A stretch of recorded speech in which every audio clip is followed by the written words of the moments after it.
একজন ইমানদারের একটা অন্যতম আমল থাকবে, সে প্রতিদিন যখনই সুযোগ পাবে, সময় পারবে, তখনই সে তওবা করবে। তওবা করার জন্য কোনো হুজুরের কাছে যাওয়া লাগবে না, তওবা করার জন্য মাদ্রাসার কোনো আলেমের কাছে যাওয়া লাগবে না। তওবা করার জন্য আপনাকে মোট 5টা কাজ করতে হবে। তওবা কবুল হওয়ার জন্য আপনাকে কয়টা কাজ করতে হবে? 1 নাম্বার, আপনি যে একজন গুনাহগার, আপনি যে একজন পাপী, সেটা আপনাকে স্বীকার করতে হবে। যেমন আমি আমার আল্লাহর কাছে বলবো, আল্লাহ আমি গুনাহগার, আমি পাপী, আমি পাপ করেছি, এই কথা বলে আমি আমার পাপের স্বীকারোক্তি দিলাম কার কাছে? 2 নাম্বার হলো পাপের জন্য লজ্জিত হওয়া। মনে করেন আপনি কোথাও চাকরি করেন, কোনো ব্যাংকে, কোনো প্রতিষ্ঠানে, যে কোনো জায়গায় চাকরি করেন। এখন আপনার ঊর্ধ্বতন কর্মকর্তা, আপনার বস যিনি, আপনার মালিক যিনি, তার সঙ্গে আপনার বেয়াদবি হয়েছে। বলেন তো, কোনো বেয়াদবি যদি হয়ে যায়, ভুল যদি হয়ে যায়, ওই ভুলের জন্য মালিকের কাছে গিয়ে কর্মচারী যদি লজ্জিত না হয়, চাকরি থাকবে নাকি? জোরে বলেন, চাকরি থাকবে নাকি? কিন্তু ভুল করার পরে কর্মচারী যদি গিয়ে বলে, বস কিংবা স্যার, ভুল আমি কইরা ফেলছি, আমার ভুল হয়ে গেছে, আমি ভুলটা স্বীকার করে ফেলেছি, আর আমি ভুল করব না। বলেন তো মালিকের মনে দয়া লাগবে কি? এবার বলেন তো, মালিকের মনের মধ্যে দয়া লাগবে কি লাগবে না? তো আপনার তওবা আল্লাহ কবুল করবেন। 2 নম্বরে, আপনি যে গুনাহ করেছেন, আপনি আপনার গুনার জন্য লজ্জিত হবেন। এখন লজ্জিত জিনিসটা শুধু মুখ দিয়ে বললে হয় না, লজ্জিত যে হয়েছেন চোখের পানি ছাড়বেন, অনুতপ্ত যে হয়েছেন সেটা তো আপনার চেহারার মধ্যে, আপনার মধ্যে সেটা প্রকাশ পাওয়া লাগবে কিনা? লজ্জিত হবেন। 3 নম্বর হলো, আপনি আপনার গুনার জন্য এবার মাফ চাইবেন কার কাছে?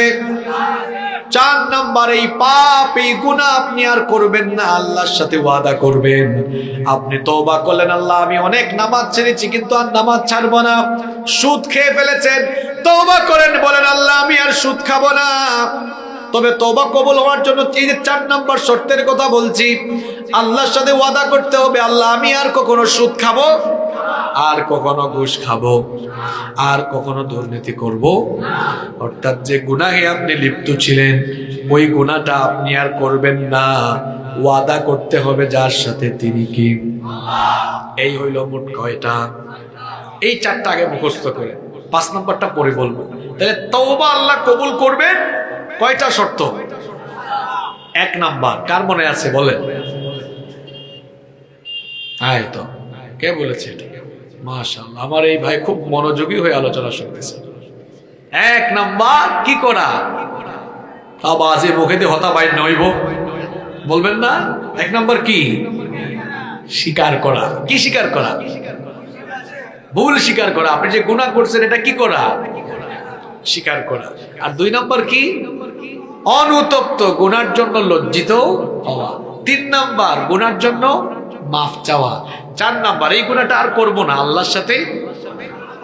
বাকি আছে না আরো একটা হলো, আপনি যদি মানুষের কোনো হক নষ্ট করেন, বান্দার কোনো হক নষ্ট করেন, তো তার হক তাকে ফিরিয়ে দেওয়ার সামর্থ্য না থাকলে তার কাছ থেকে মাফ চাওয়া।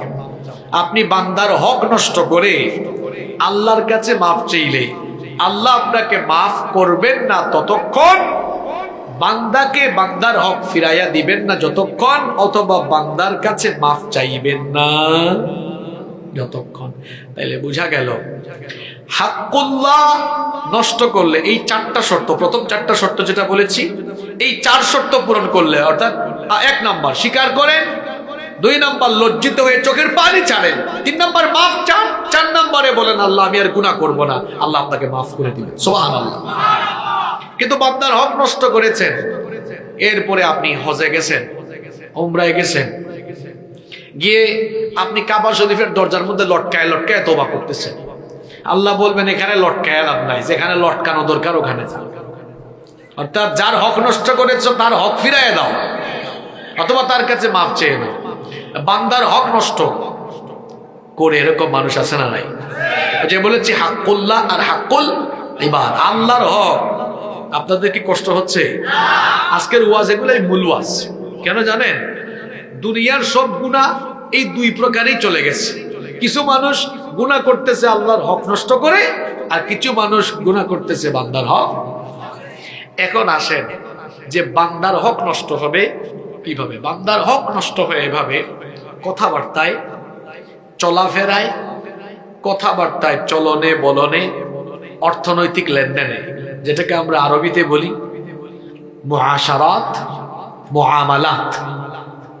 কথাবার্তায়, চলনে বলনে, লেনদেনে যে কোনো মানুষকে প্রতারিত করা, কষ্টে ফেলে দেওয়া, মুসিবতে ফেলে দেওয়া, তার উপর অন্যায় করা, বেইনসাফি করা, জুলুম করা, এটা হলো বান্দার হক নষ্ট করা।